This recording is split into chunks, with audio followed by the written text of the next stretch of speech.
For as long as I could remember, the Thorne family treated my very existence like a quiet design flaw they desperately hoped their affluent neighbors wouldn't notice during weekend cocktail parties. While they loudly celebrated every predictable milestone achieved by my younger brother, my own name was only spoken in hushed, apologetic tones, transforming me into a living cautionary tale about the dangers of possessing an Zainab unyielding, mobile लिया videos independent बना ले। spirit. My brother Leo was the golden child who perfectly filled the mold our parents had meticulously crafted, possessing a flawless Ivy League pedigree and a polished corporate demeanor that made him the star of every family gathering. He rapidly climbed the ranks of a prestigious wealth management firm in Seattle, ensuring our parents had an endless supply of pristine achievements to brag about without ever having to lower their voices. In stark contrast, I was the daughter who routinely returned to our pristine coastal estate in Astoria, Oregon, with grease staining my palms, brine in my hair, and a mind buzzing with mechanical blueprints that no one else cared to understand. Our massive, impeccably landscaped home overlooked the Columbia River, serving as a sterile monument to high society where my father reigned as a powerful corporate attorney and my mother curated local art galas with militaristic precision.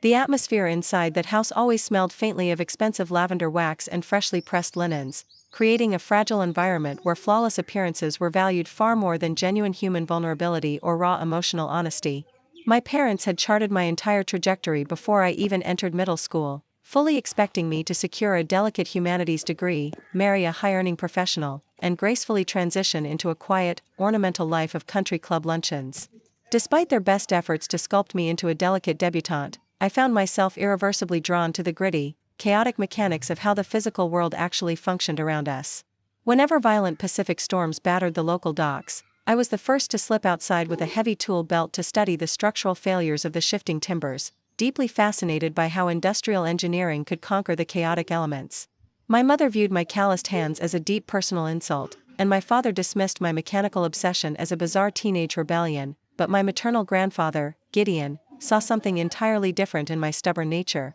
As a retired deep-sea salvage engineer who bore the physical scars of a lifetime spent raising sunken vessels from the ocean floor, he was the only person who never looked at my grease-stained clothes with disappointment. Gideon would routinely sit with me on the weathered pier behind our garage, ignoring his aching joints to ask me what complex mechanical problem I had deciphered or dismantled during my afternoon explorations. Instead of demanding to know why I couldn't emulate Leo's pristine lifestyle, his genuine curiosity gave me the emotional anchor I needed to survive the suffocating expectations of my immediate family. The breaking point arrived during my high school graduation dinner, where my parents casually announced to the extended family that I would be attending an elite liberal arts college to study corporate communications. They had already hired an expensive interior designer to select pastel decorations for my future dormitory, completely ignoring the fact that I had never agreed to slide quietly down the path they had pre-selected for me. I barely survived a single semester of that polished, hyper-competitive environment, feeling completely suffocated by the endless lectures on networking and corporate optics while my soul hungered for real, tangible creation.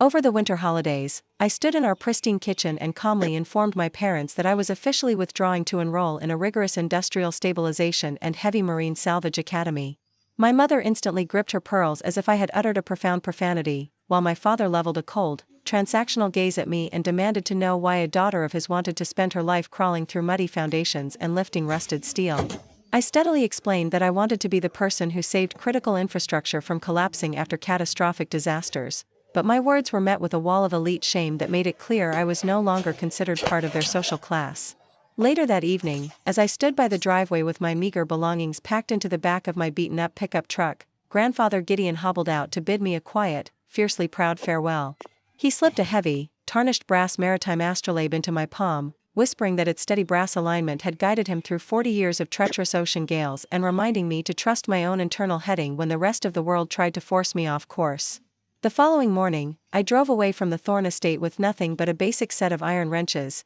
Gideon's vintage astrolabe, and a small envelope containing $1,200 he had scraped together for my stubborn journey. My father merely watched from the grand front entryway with his arms tightly crossed, delivering a parting prediction that the harsh realities of manual labor would break my pride and bring me begging for his financial rescue within a matter of months. My first residence in Portland was a cramped, damp studio apartment located directly above a noisy industrial shipyard, where the constant thrum of diesel engines rattled the single window overlooking a grim concrete alleyway. I routinely pulled double shifts with an emergency structural shoring crew, enduring the relentless skepticism of seasoned ironworkers who fully expected a wealthy girl to abandon the brutal, mud-soaked crawlspaces before the first week concluded. Instead of breaking, I earned the nickname Ironclad by consistently arriving at disaster zones before dawn, my heavy work boots double-tied and my jaw tightly set against the freezing Pacific Northwest downpours. I proved my worth inside unstable, flooded basements that smelled of stagnant river silt, slowly learning how to calculate load-bearing tolerances on collapsing retaining walls while desperate business owners watched our crews with tears in their eyes.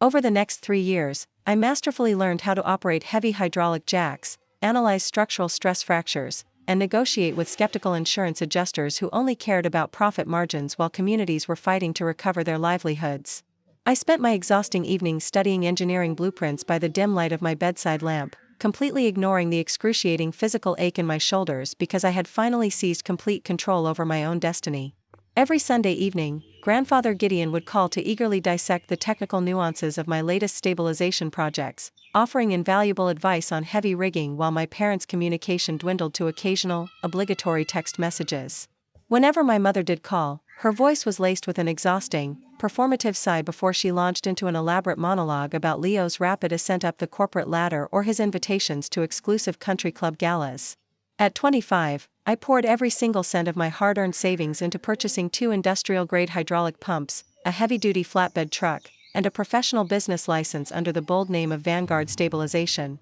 My very first solo contract involved saving a historic, waterlogged schoolhouse from sliding into a destabilized ravine, a grueling project where I worked 30 straight hours just to ensure the structure remained perfectly level for the grateful community. As the business rapidly gained traction, I hired a brilliant, no-nonsense logistics coordinator named Becca Finch, who quickly became my most trusted ally and the only person capable of managing a dozen chaotic industrial work sites simultaneously. Together, we expanded Vanguard Stabilization from a single rusty truck into a highly sought-after emergency response enterprise, securing massive municipal contracts across 4 different states while my family continued to view my profession as a shameful eccentricity.